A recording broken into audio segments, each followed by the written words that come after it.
Hello friends, welcome to our AG tech channel. आज की video के अंदर मैं आप लोगों को बताने वाला हूं कि अगर आप लोगों को भी इंस्टाग्राम अकाउंट डिलीट हो चुका है और आप लोग उसको वापस लाना चाहते हो तो आप लोग कैसे ला सकते हो। तो आइए वीडियो को शुरू करते हैं।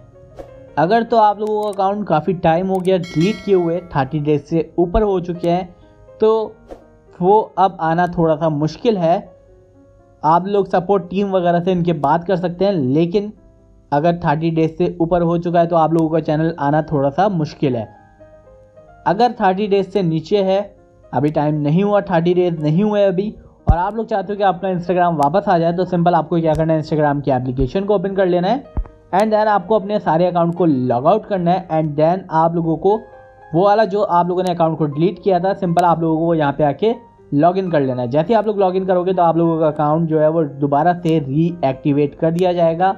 आई होप ये वीडियो आप लोगों को बहुत ज़्यादा पसंद आई होगी। Please do subscribe my YouTube channel for more videos. Thank you.